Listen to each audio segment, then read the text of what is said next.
Hello students, welcome back to DB education. DB এডুকেশনে তোমাদের সকলকে স্বাগত। আজকে আমরা আবার চলে এসেছি ক্লাস 7-এর অঙ্ক নিয়ে। আমরা গতদিন ক্লাস 7-এর কোশ্চেন থেকে 6.3 এর একের দাগ আর দুয়ের দাগ নিয়ে আলোচনা করেছিলাম।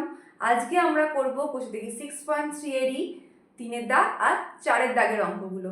তাহলে আমরা দেখে নেব যে 3-এর দাগের অঙ্কে কি দেওয়া আছে। কিন্তু তার আগে তোমরা অবশ্যই করে কিন্তু ওই আগের ভিডিওটা মানে কোর্স থেকে 6.3 এর যেটা পার্ট 1, যেখানে আমি একের দাগ আর দুয়ের দাগের সমস্ত অঙ্ক করিয়েছিলাম, সেটা অবশ্যই করে দেখে নেবে, নইলে কিন্তু তোমরা এই অঙ্কগুলো বুঝতে পারবে না। তাই আগে অবশ্যই ওই ভিডিওটা দেখবে, তারপর এই ভিডিওটা দেখবে। আমি ডেসক্রিপশন বক্সে ভিডিও লিঙ্ক দিয়ে দিচ্ছি। তাহলে এবার আমরা চলে যাব 3-এর দাগের অঙ্কে। 3-এর দাগের ফার্স্ট অঙ্কে কি দেওয়া আছে আমরা দেখে নেব। 3 দাগের প্রথম অঙ্কে আমরা দেখতে পাচ্ছি যে সীমা প্রতিটি সারিতে 3x চারা গাছ লাগিয়েছে। এইরকম 2x সারিতে সীমা কতগুলি চারা গাছ লাগিয়েছে হিসাব করতে বলেছে। তাহলে কি বলেছে যে সে প্রত্যেকটি সারিতে কটা গাছ লাগিয়েছে? 3x। তাহলে এরকম কটা সারি আছে বলেছে? 2x সারি আছে, তাতে কতগুলো গাছ লাগাবে। 3-এর দাগের একের অঙ্কে দেওয়া আছে তাহলে কতগুলো তোমার চারা গাছ লাগিয়েছে? 3x, আর সারি কটা? 2x। তাহলে 3x চারা গাছ কতগুলো? 3x এরকম একটা, দুটো, তিনটে, চারটে, পাঁচটা, ছটা করে 3x চারা গাছ আছে। সারি কতগুলো আছে? একটা, দুটো, তিনটে, চারটে করে 2x। তাহলে বলেছে যে কতগুলো চারা গাছ লাগিয়েছে এই 2x সারিতে। সারি বলতে কি? রো, মানে এটা যেমন একটা রো, এরকম আর একটা রো, এরকম আর একটা রো, এরকম আর একটা রো, এরকম আর একটা রো, এরকম ভাবে কতগুলো রো আছে? 2x। এরকম ভাবে 2x রো আছে, আর প্রত্যেকটা রোতে কতগুলো করে লাগিয়েছে? 3x। তাহলে কি চেয়েছে? সে মোট কতগুলি চারা গাছ লাগিয়েছে। কি করে বের করব? খুব সহজ, গুণ করে। তাহলে আমরা কি করব? যে গুণ করে নেব। তাহলে লিখবো যে সীমা চারা গাছ লাগিয়েছে। কি করব দিয়ে? এবার গুণ করে নেব। 3x চারা আর 2x সারি। তাহলে 3x ইন্টু 2x গুণটা কি করে করব? আমি আগের দিন শিখিয়েছিলাম, আগে আমরা ধ্রুবকের গুণ করে নেব। তাহলে এখানে ধ্রুবক কি আছে? 3 আর 2। 3 আর 2 গুণ করলে 3 দুগুণে কত হয়? 6 হয়, বসিয়ে দিলাম। আর x এর সাথে x গুণ করলে মাথায় দুটোরই কত আছে? 1 আছে। তাহলে x লিখে তার মাথায় কত বসাবো? 2। 2টা কি করে পাচ্ছি? এই একের সাথে একটা যোগ করে। তাহলে 6x² এটাই হচ্ছে কি আমাদের 2-এর দাগের অঙ্কে আমরা কি দেখতে পাচ্ছি? দেখতে পাচ্ছি যে আয়তক্ষেত্রে দৈর্ঘ্য দেওয়া আছে কত? 4x + 1 মিটার, আর প্রস্থ কত দেওয়া আছে? 3x metre. তাহলে কি চেয়েছে? আয়তক্ষেত্রের ক্ষেত্রফল। আমরা কি দেখতে পাচ্ছি অঙ্কে? আয়তক্ষেত্রের দৈর্ঘ্য কত বললাম? 2x + 1, আর প্রস্থ কত? 4x, তাই তো? না, আমি উল্টো বললাম। 2x + 1 না, 4x + 1, আর প্রস্থ আছে 3x মিটার। দৈর্ঘ্য এইটা আর প্রস্থ এইটা। তাহলে বলেছে কি? আয়তক্ষেত্রটি ক্ষেত্রফল। আয়তক্ষেত্রের ক্ষেত্রফলের সূত্র কি? সূত্র হচ্ছে দৈর্ঘ্য গুণিত প্রস্থ। তাহলে আমরা কি লিখবো এখানে? আয়তক্ষেত্রটির ক্ষেত্রফল সমান সমান কি করব? দৈর্ঘ্যের সাথে প্রস্থ গুণ করে দেবো। দৈর্ঘ্য কত? আমার অঙ্কে দৈর্ঘ্য হচ্ছে 4x + 1, আর প্রস্থ 3x + 1। ঠিক আছে, এটা রাখে আছে। আর একক কত হয় আয়তক্ষেত্রের না, ক্ষেত্রফল একক কি হয়? বর্গ একক হয়। এখানে একক কি দেওয়া আছে? মিটারে দেওয়া আছে। তাহলে একক আমার কি হবে? বর্গ মিটার, যেটাকে আমি শর্ট ফর্মে বমি লিখলাম। এবার আমরা কি করব? গুণ করে নেব। 4x + 1 এর সাথে 3x কি করে গুণ করতে হয় আমি শিখিয়েছিলাম। ব্র্যাকেট তুলে আগে গুণ লিখে দেব। +1 গুণিত 3x বর্গ মিটার।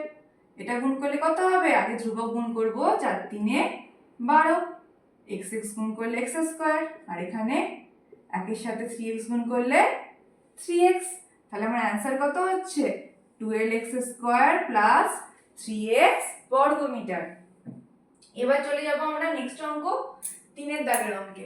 3-এর দাগের অঙ্কে 3-এর দাগের 3-এর অঙ্কে, তাই তো? কি বলা আছে? বলা আছে যে 1 ডজন কলার দাম বেড়েছে। কত বেড়েছে? আগের থেকে 6 টাকা বেড়েছে। তাহলে আগে যদি থেকে থাকে 1 টাকা, এখন 6 টাকা বেড়ে কত হবে? 7 টাকা। কিন্তু আগে কিন্তু 1 টাকা ছিল না। অঙ্কে বলা আছে আগে ছিল x টাকা। আগে কত ছিল? x টাকা।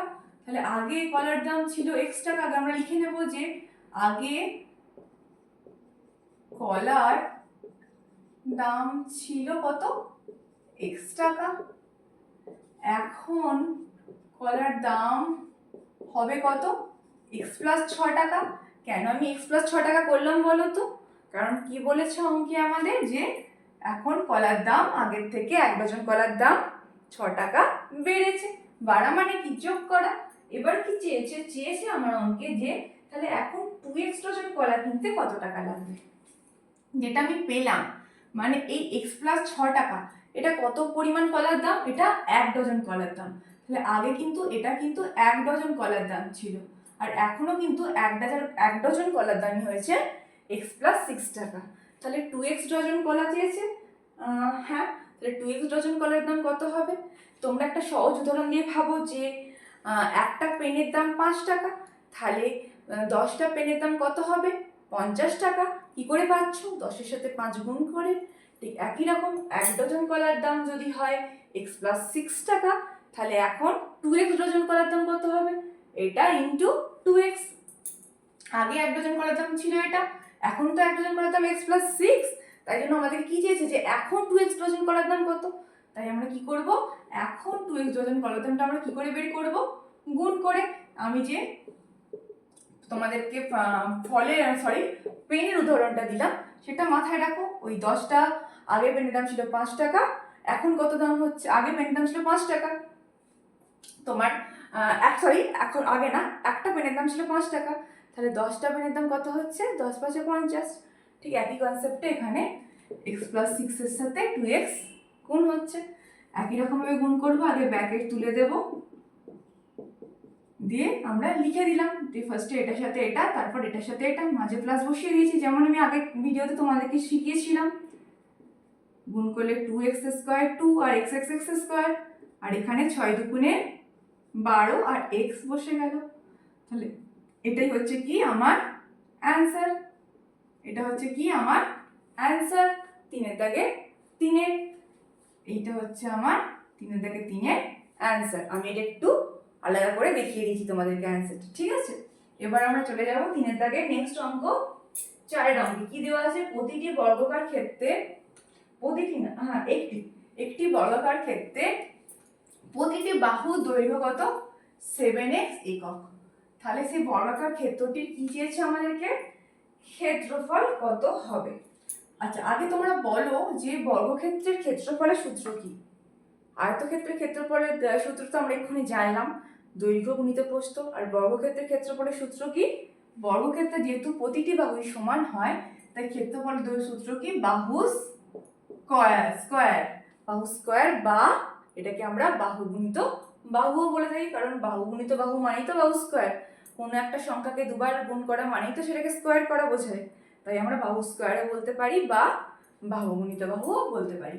তাহলে কত দেওয়া আছে বর্গাকার ক্ষেত্রটির বাহু দৈর্ঘ্য, 7x একক। দৈর্ঘ্য কত দেওয়া আছে, 7x একক। কি চেয়েছে, ওই বর্গাকার ক্ষেত্রেরই ক্ষেত্রফল। কি করে বের করব, বাহু স্কয়ার, আমি এখানে সূত্রতে তো লিখে দিয়েছি, তাহলে যেটা পেলাম তার স্কয়ার করে দেব। স্কয়ার মানে এককটা কিন্তু আমার বদলে গিয়ে বর্গ একক হয়ে যাবে। 7x স্কয়ার মানে 7x কে দুবার গুণ, 7 কে দুবার গুণ করলে 49, আর x কে দুবার গুণ করলে x স্কয়ার। আমার অ্যান্সার তাহলে কত হচ্ছে, 49x স্কয়ার। এবার আমরা চলে যাব 5-এর অঙ্কে। বলেছে আয়তক্ষেত্রের ক্ষেত্রফল দেওয়া আছে আর দৈর্ঘ্য দেওয়া আছে। ক্ষেত্রফল কত দেওয়া আছে, দেওয়া আছে 8x স্কয়ার, এত বর্গ একক। আর আয়তক্ষেত্রের দৈর্ঘ্য কত দেওয়া আছে, দৈর্ঘ্য দেওয়া আছে 4x একক, তাই তো? 4x একক, বর্গ একক না, এটা তো একক, লিখে দিলাম। চেয়েছে কি, প্রস্থ কত হবে। তাহলে এই আয়তক্ষেত্রটারই প্রস্থ কত হবে চেয়েছে। তোমাদেরকে আমি এক্ষুনি একটা অঙ্কে বললাম, একটা অঙ্ক বলতে কোন অঙ্কটা আমি বলে দিচ্ছি। 3-এর দাগে 2-এর অঙ্কের ক্ষেত্রে বললাম যে আয়তক্ষেত্রের ক্ষেত্রফল সমান কি হয়, ক্ষেত্রফল সমান হয় দৈর্ঘ্য গুণিত প্রস্থ। তাহলে তুমি এখানে কিন্তু তোমাকে ক্ষেত্রফল চাইনি, তুমি এখানে ক্ষেত্রফল জানো, আর দৈর্ঘ্য জানো, তোমাকে তাহলে কি বের করতে বলেছে? প্রস্থ। ক্ষেত্রফল আর দৈর্ঘ্য জানবে, কি করে প্রস্থ বের করবে? আমরা কি জানি সমীকরণে এইদিকে দৈর্ঘ্যটা গুণ আছে, তাহলে এইদিকে গেলে ভাগ হয়ে যাবে, তাহলে প্রস্থ সমান ক্ষেত্রফল বা দৈর্ঘ্য। তোমরা এরকমভাবে সমীকরণের কনসেপ্ট যদি মাথায় আনতে না চাও, তোমরা সূত্রের আকারে মনে রেখে দেবে যে ক্ষেত্রফল সমান দৈর্ঘ্য গুণিত প্রস্থ, প্রস্থ সমান ক্ষেত্রফল বাই দৈর্ঘ্য। আর দৈর্ঘ্য সমান কি হবে বলো তো? যদি প্রস্থ জায়গায় আগে তোমাকে দৈর্ঘ্য চাইতো আর প্রস্থ দেওয়া থাকতো, তাহলে দৈর্ঘ্য সমান হতো কিন্তু ক্ষেত্রফল ভাজিত প্রস্থ। ঠিক আছে, এখানে প্রস্থ চেয়েছে, তাই ক্ষেত্রফলের নিচে দৈর্ঘ্য বসে গেল। ক্ষেত্রফল কত? 8x², আর দৈর্ঘ্য 4x, তাহলে এত কত একক। কাটাকাটি করবো, 4 দুগুণে 8, x এর সাথে x² করলে কাটলে কত পড়ে থাকে? x পড়ে থাকে, তাহলে 2x একক। এটাই হচ্ছে আমাদের অ্যান্সার। 3 থেকে 6 অঙ্কে কি দেওয়া আছে দেখে নেব। বলা আছে যে সুশোভন 9y দিনে 729y⁴ ঘুড়ি বিক্রি করেছে, তাহলে সে প্রতিদিন কতগুলি ঘুড়ি বিক্রি করেছে? তাহলে 9y দিনে কতগুলো দেওয়া আছে, তো সে প্রতিদিন মানে একদিনে কটা বিক্রি করেছে সেটাই চেয়েছে। তাহলে কি লিখবো? যে সে প্রতিদিন ঘুড়ি বিক্রি করেছে। কতগুলো করেছে বলো তো? ও তোমার 9y দিনে মোট কতগুলো বিক্রি করেছে? 729y⁴। আর সে ওটা এই এতগুলো পরিমাণ ঘুড়ি সে কত দিনে বিক্রি করেছে? 9y দিনে, তাই এটা বাহিত 9y। তোমাদের হয়তো মনে হবে যে হঠাৎ ম্যাডাম এটার সাথে এটা ভাগ করলো কেন? তোমরা এটা সহজ উদাহরণ দিয়ে ভাবো যে তুমি 20 দিনে 60টি অঙ্ক করেছো, ঠিক আছে? তাহলে তুমি রোজ কতগুলি করে অঙ্ক করলে? তুমি কি করে বের করবে? তুমি 60কে 20 দিয়ে ভাগ করবে, তুমি অনায়াসেই বলে দেবে যে আমি রোজ 3টি করে অঙ্ক করেছি। তুমি এটা সাথে কি করে পাচ্ছ ভাগ করে? ঠিক একই রকমভাবে এখানে সেও 9y দিনে এতগুলি ঘুড়ি বিক্রি করেছে। যেমন তুমি আমার উদাহরণের মতে তুমি 20 দিনে 60টি অঙ্ক করেছিলে, তাহলে একই রকমভাবে আমরা এখানেও দেখতে পাচ্ছি, তাই আমরা এখানে ভাগ করে দিচ্ছি। ভাগটা কি করে করব? y আছে এখানে y4, এটাকে আমরা ডাইরেক্ট কেটে কিউ করে দিতে পারি, বা তোমাদেরকে একটা নিয়ম মনে রাখতে হবে, আমি এখানে লিখে দিচ্ছি। যখন দুখানা একই সংখ্যা, মানে একই সংখ্যা না একই চল থাকে, যেমন এখানে y আছে, আমি এটাকে সূত্র আকারে x দিয়ে লিখছি, ঠিক আছে? দুখানা যখন একই চল কিন্তু দুটোর ঘাত আলাদা হয়, তখন আমরা কি করি বলো তো? ঘাতগুলোকে যোগ করে নিই। এটা আমি তোমাদেরকে আগেই করিয়েছি। যেমন তোমার দুটোর x এর পাওয়ারে 1 থাকলে আমরা x² করে দিই, যোগ করে একে একে যোগ করলে 2 হয় মানে। আর বিয়োগ থাকলে আমরা কি করি? ভাগ থাকলে আমরা কি করি? আমরা ভাগ থাকলে বিয়োগ করে দিই। এটা হচ্ছে কি? এটা হচ্ছে আমাদের সূত্র বা ফর্মুলা, ঠিক আছে? তাহলে আমার এখানে যদি ফর্মুলা কাজে লাগে, যদি আমি কাটাকাটির মতো না ভেবে, তাহলে কি করব? এখানে y এর মাথায় 4 আছে, এখানে 1 আছে, তাহলে 4 থেকে আমরা কি করব? 1 বিয়োগ করে দেবো। যেমন এখানে উপরেরটা বা আগেরটা থেকে দ্বিতীয়টা বিয়োগ করেছে m বিযুক্ত n, 4 থেকে 1 বিযুক্ত করলে কত পাই? আমরা 3 পাই, তাহলে y³ পাচ্ছি। আর এটাকে কাটাকাটি করলে আমরা কত পাবো? 8 লং 72, 9 একে 9, তাহলে 81 না y³, এটাই হচ্ছে কি আমাদের অ্যান্সার। 81y³ সে ঘুড়ি বিক্রি করেছে একদিনে। এবার আমরা চলে যাব 4 দাগের অঙ্কে। 4 দাগের অঙ্কে আমাদেরকে কি করতে বলা হয়েছে সেটা আমরা প্রথমে দেখে নেব। দেওয়া আছে যে প্রথম বীজগাণিতিক সংখ্যামালাটিকে দ্বিতীয় বীজগাণিতিক সংখ্যামালা দিয়ে ভাগ করার কথা। আচ্ছা, তাহলে এখানে কি করতে বলেছে আমাদেরকে? এই তোমরা অঙ্কে দেখতে পাবে যে প্রথমে দুখানা বীজগাণিতিক সংখ্যামালা দেওয়া আছে, মাঝে কমা দিয়ে। প্রথমে যে সংখ্যামালাটা দেওয়া আছে সেটাকে দ্বিতীয়ত যে সংখ্যামালাটা দেওয়া আছে সেটা দিয়ে ভাগ করতে হবে। তাহলে এবার আমরা 4 দাগে প্রথম অঙ্কে চলে যাব।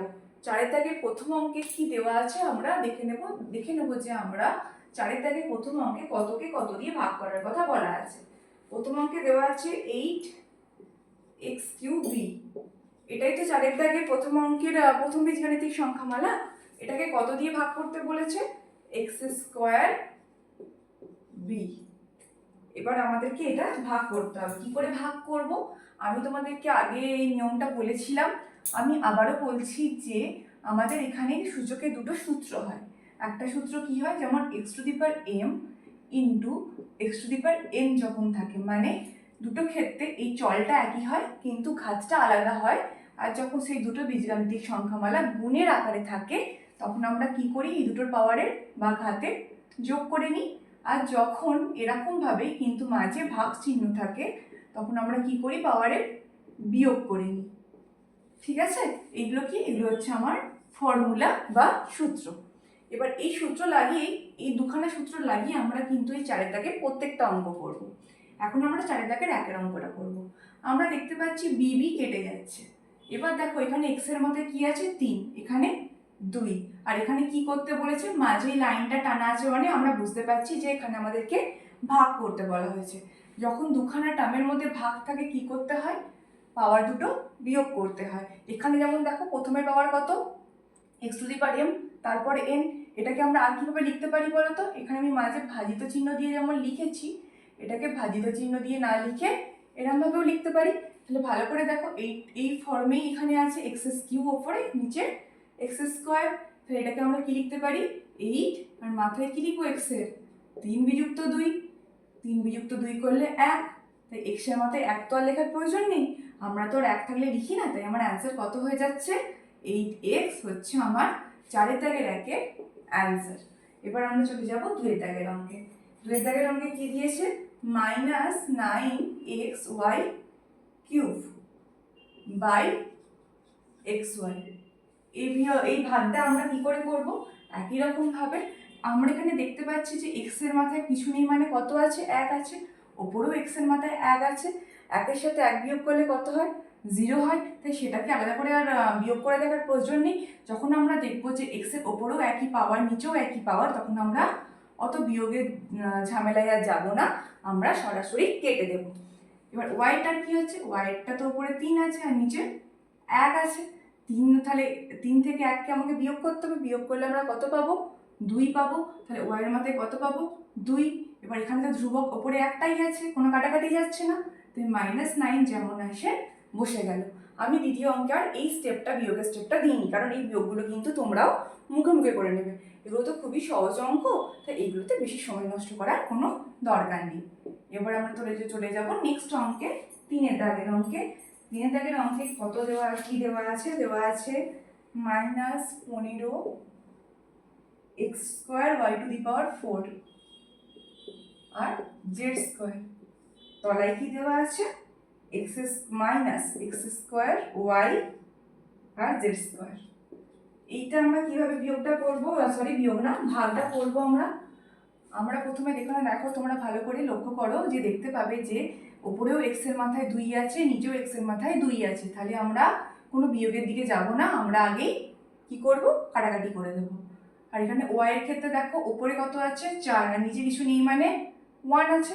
4 থেকে 1 বিয়োগ করলে কত পাই আমরা, 3 পাই। আর জেডেরও দেখো উপরে নিচে একই পাওয়ার, কেটে দিলাম। তাহলে এখানে শুধু, এখানে চলের মধ্যে শুধু y পড়ে থাকছে, আর সংখ্যার মধ্যে কি পড়ে থাকছে, 15। মাইনাসটা কোথায় গেল, নিচেও মাইনাস ওপরেও মাইনাস, তাহলে সেটাও আমার কাটাকাটি হয়ে গেল। তাহলে এটা হচ্ছে কি আমার 3-এর দাগের অ্যান্সার।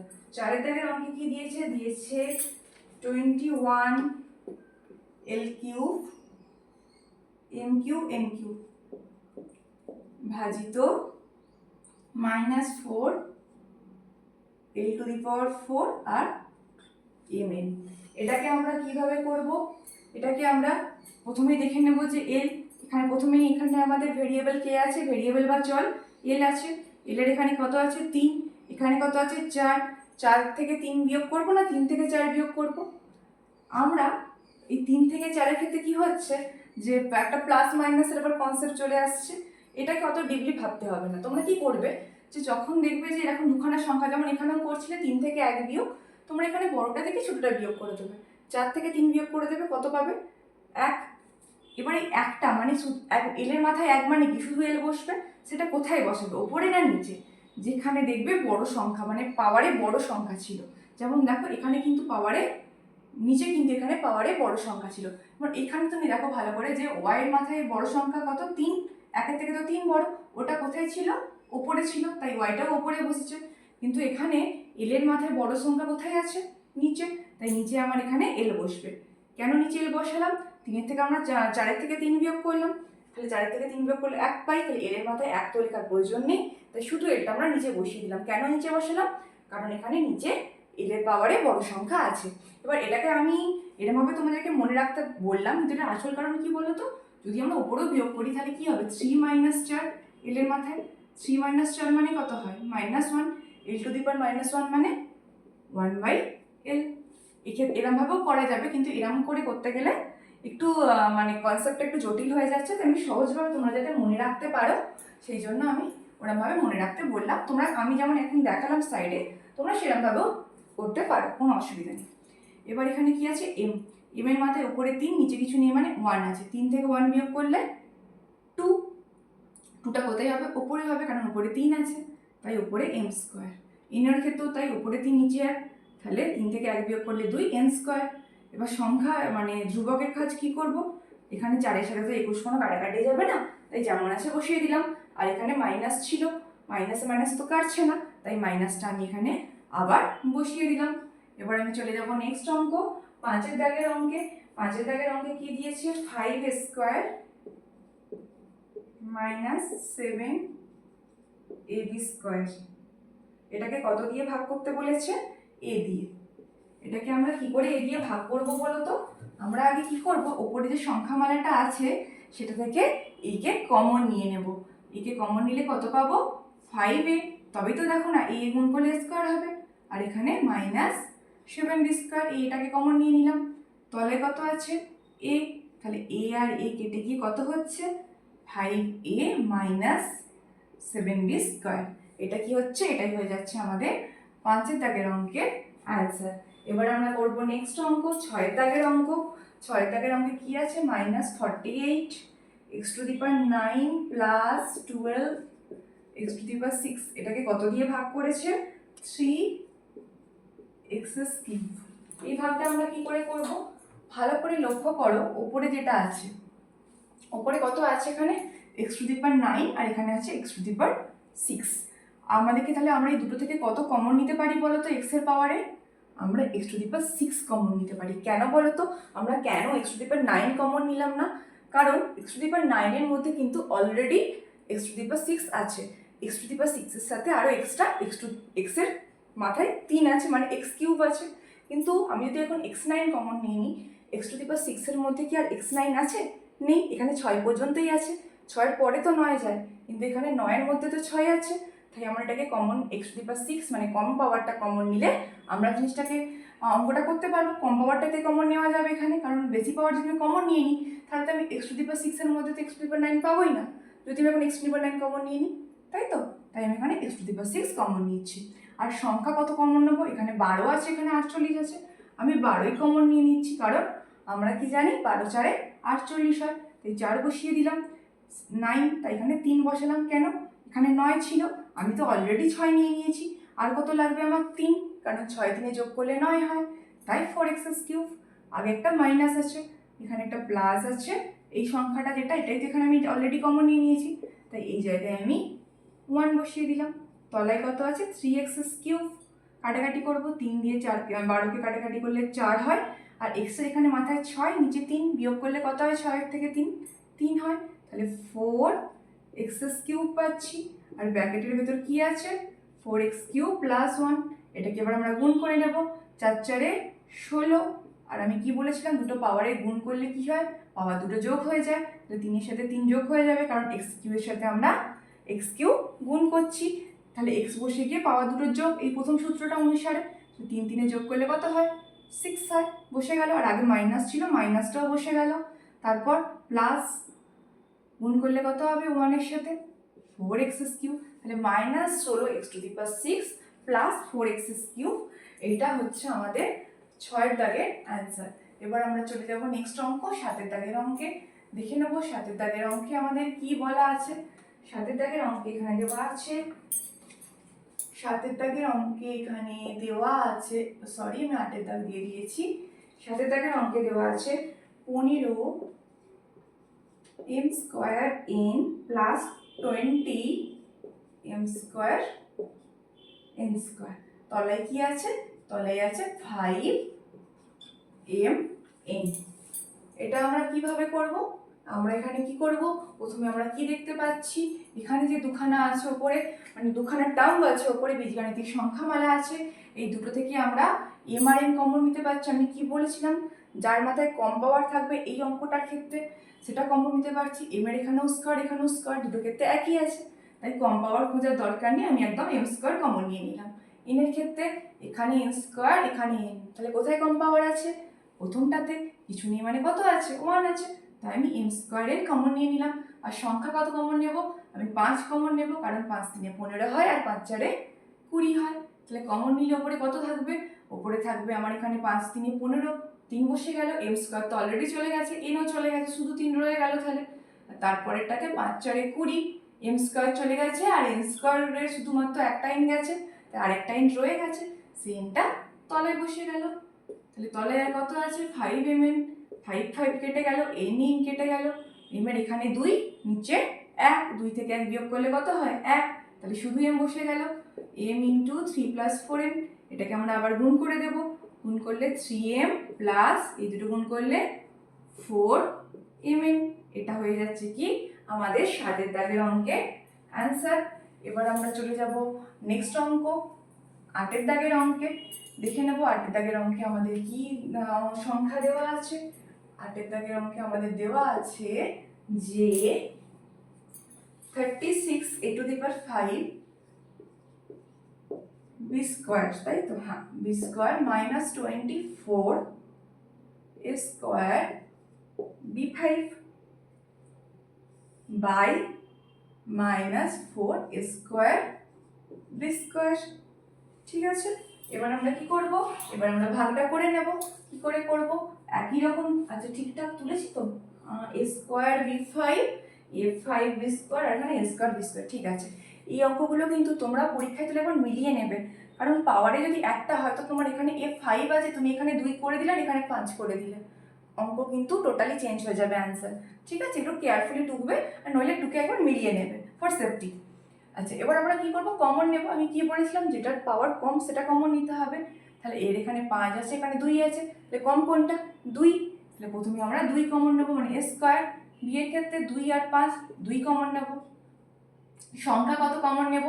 36 আছে আর 24 আছে, দুটোই কি 12 গুণিতক, তাই 12 কমন নিলাম, কারণ 12 3 36 আর 12 2 24 হয়।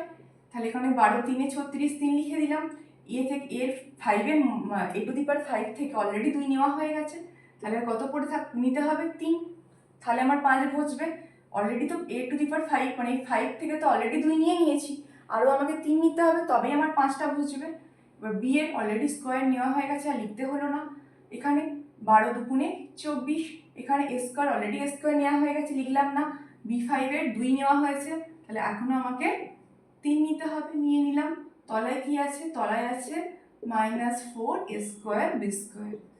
a স্কোয়ার a স্কোয়ার কেটে গেল, b স্কোয়ার b স্কোয়ার কেটে গেল, 4 3 12, তাহলে 3 into 3a cube minus 2b cube, গুণ করলে কত হবে? 3 3 9, 9a কিউব আর 3 2 6, 6b কিউব। এটা হচ্ছে কি? এটা হচ্ছে আমাদের 8 দাগের অঙ্কের অ্যান্সার। এবার আমরা চলে যাব নেক্সট অঙ্ক, 9 দাগের অঙ্কে। দেখে নেব 9 দাগের অঙ্কে কি বীজগাণিতিক সংখ্যামালা দেওয়া আছে। 9 দাগের অঙ্কটা এবার আমরা করে নেব। 9 দাগের অঙ্কে আমরা দেখতে পাচ্ছি আমাদের দেওয়া আছে, কত দেওয়া আছে? 3pqr যুক্ত 6p স্কয়ার কিউব আর না কিউব আর না আর স্কয়ার, তারপর minus 9p cube q square আর কিউব, কিউ স্কয়ার আর কিউব, তারপর কি আছে? কত দিয়ে ভাগ? মাইনাস 3pqr দিয়ে ভাগ। এটাকে কত দিয়ে বলেছে? মাইনাস 3pqr দিয়ে ভাগ। এই ভাগটা আমরা কিভাবে করব? আমরা একই রকম আগে কমন নিয়ে নেব। কত কমন নেব?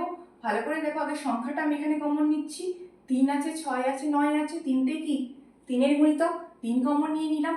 p এর এখানে সব থেকে কম পাওয়ার কত? এটা মাথায় কিছু নেই, মানে 1 আছে। এখানে 1 আছে, মানে কি 1 2 আর 3, তাই তো? এখানে p এর মাথায় 1, এখানে 2, এখানে 3, সব থেকে কম কোনটা 1, তাহলে শুধু এখানে p⁴ বা p কমন নিয়ে নিলাম। q এর ক্ষেত্রে এখানে 2, এখানে 1, এখানে 1, তাহলে একটাই কমন নিলাম ছোট। আর এর ক্ষেত্রে এখানে 1, এখানে 2, এখানে 3, তাহলে আমি শুধু আর কমন নিলাম, মানে r⁴ 1। তাহলে কমন নিলে প্রথমটা কত হবে? প্রথমটার জায়গায় 1 বসে যাবে, কারণ 3pqr এর সাথে 1 গুণ করলে 3pqr পেয়ে যাব। তারপরেরটা 6 আছে, তাই 3 দুগুণে 6, p², এখানে অলরেডি একটা p চলে এসেছে, তাহলে আরেকটা p দিয়ে দিলাম। q তো একটাই ছিল, এখানে q একটা বোঝা গেছে। r² ছিল, এখানে আমি আর একটা নিয়েছি, তাই আরেকটা আর দিয়ে দিলাম। নেক্সটে কি হবে? 9, তাহলে 3 তিরিকে 9, 3 তিরিকে 9 হয়ে গেল। p এর মাথায় কত আছে? 3, এখানে অলরেডি একটা নেওয়া হয়ে গেছে, মানে আমাকে আরো দুটো লাগবে। q এর মাথায় 2 আছে, এখানে একটা আছে, মানে আমাকে আরো একটা লাগবে। আর এর মাথায় 3 আছে, এখানে তো একটা আছে, তাহলে আমাকে আরো দুটো আর নিতে হবে। লিখে দিলাম। তলায় কত আছে? তলায় আছে -3pqr। এবার তোমরা ভালো করে লক্ষ্য করো, এটার সাথে কিন্তু এটা কেটে যাচ্ছে, তাহলে কি মাইনাস পড়ে থাকছে। এই মাইনাসটা কি করবো? আমরা ভেতরে যে টার্মটা আছে তার সাথে গুণ করে লিখে দেব। তাহলে -1, মাইনাসে প্লাসে -2pr, মাইনাসে মাইনাসে প্লাস 3p²qr²। এইটাই হয়ে গেল কি? এটাই হলো আমার 9 দাগের অঙ্কের অ্যান্সার। এবার আমরা চলে যাব লাস্ট অঙ্ক, মানে 10 দাগের অঙ্কে, 4 দাগের লাস্ট অঙ্কে। 10 দাগের অঙ্কে দেখে নেব কি দেওয়া আছে। 10 দাগের অঙ্কে দেওয়া আছে, দেখছি আমরা যে m² × 4 plus m³ n³ minus m4 n²। এটাকে কত দিয়ে ভাগ করতে বলেছে? -m⁴ n⁴। একই রকম আগে আমরা কমন নিয়ে নেবো ছোট পাওয়ার। এখানে m এর মাথায় সব থেকে ছোট পাওয়ার কোথায় আছে? এখানে আছে 2, তাহলে প্রথমে আমরা m² কমন নিয়ে নিলাম। আর m এরও সব থেকে ছোট পাওয়ার এখানে 4, এখানে 3, এখানে 2, তাহলে 2 সব থেকে ছোট পাওয়ার কমন নিয়ে নিলাম। তাহলে প্রথমটা থেকে দেখো অলরেডি m² কমন নেওয়া হয়ে গেছে, কিন্তু n⁴ আছে, আর এখানে n⁴ থেকে অলরেডি 2 কমন নেওয়া হয়ে গেছে, তাহলে আর 2 বসিয়ে দিলাম। পরেরটাতে এখানে দেখতে পাচ্ছি যে m² কমন নেওয়া হয়েছে, 3 আছে, তাহলে আরেকটা m দিতে হবে। n এর ক্ষেত্রেও একই, n² নেওয়া হয়েছে, কিন্তু n এর মাথায় 3 আছে, মানে n³ আছে, তাহলে আমাকে আরেকটা n আনতে হবে। এখানেও একই দেখতে পাচ্ছি, এখানে একই না, মানে এখানেও বেশি আছে, এখানে 4 আছে, আর আমি 2 নিয়েছি, মানে আমাকে আরও 2 দিতে হচ্ছে। আর n তো একই নেওয়া আছে, তাই সেটাই বসে গেল। তলায় কত আছে? m4 m⁴ বা আর n⁴। এবার আমরা কি করব? এবার আমরা যেখানে বিয়োগ করে নেব, এখানে 2 আর এখানে 4। আমি কি বলেছিলাম, এরকম নিচে যদি বড় সংখ্যা থাকে ঘাবড়ানোর কোনো দরকার নেই, জাস্ট বিয়োগ করে নেবে বড় সংখ্যা থেকে ছোট সংখ্যা। 4 থেকে 2 বিয়োগ করে নেবে, কত পাবে? 2 পাবে। ওই m এর মাথায় 2টা কোথায় বসাবে? নিচে বসাবে, কারণ নিচে বড় সংখ্যা আছে, মানে পাওয়ারে বড় সংখ্যা আছে। তো আমি নিচে কি বসিয়ে দিলাম? m²। n এর ক্ষেত্রেও একই, নিচে n², কারণ ওপরে 2 নিচে 4 ছিল। ওপরে কি আছে? যেটা ছিল সেটাই পড়ে থাকছে। এবার তলায় m² n² বলতে কি বোঝাচ্ছে? প্রত্যেকটাকে m² আর n² দিয়ে ভাগ। আচ্ছা, তলায় কিন্তু একটা মাইনাস ছিল, ঠিক আছে, এখানে এই মাইনাসটা আমি এখানে অমিট করে গেছি, তাহলে এখানে আমি একটা মাইনাস দিয়ে দিলাম। তাহলে তারপরেরটাতে কি আছে? mn, আর তলায় কত? -m² n², আর এটাতে মাইনাস রইল m², আর এটাকে আমি আবার তলায় বসিয়ে দিলাম, কারণ তলায় m² n² থাকা মানে কি বোঝাচ্ছে? m² n² দিয়ে সবগুলোকে ভাগ করা। ভাগ করলে কত হবে? এখানে মাইনাস আছে, উপরে কিছু নেই, মানে প্লাস আছে, প্লাসে মাইনাসে আলটিমেট মাইনাস বসে গেল। তাহলে এখানে কাটাকাটি চলে যাচ্ছে n² n², তাহলে কত পড়ে থাকছে? 1/m²। এখানেও প্লাসে মাইনাসে মাইনাস হয়ে যাচ্ছে। এখানে কি দেখতে পাচ্ছি? উপরে m এর মাথায় কিছু নেই, মানে 1 আছে, n এর মাথায় তো 1 আছে, আর নিচে দুটোতেই মাথায় 2 আছে। তাহলে কি করব? বিয়োগ করে নেব। 2 থেকে 1 বিয়োগ করলে 1 হয়, মানে শুধু mn হচ্ছে। শুধু mnটা কোথায় থাকবে? নিচে থাকবে, কারণ নিচে বড় আছে, তাই 1/mn করে দিলাম। এখানে মাইনাসে মাইনাসে প্লাস হয়ে যাচ্ছে, m² n² কেটে যাচ্ছে, তাহলে এখানে 1/n² পড়ে থাকছে। এটাই হয়ে যাচ্ছে আমাদের 4 দাগে 10 অঙ্কের অ্যান্সার।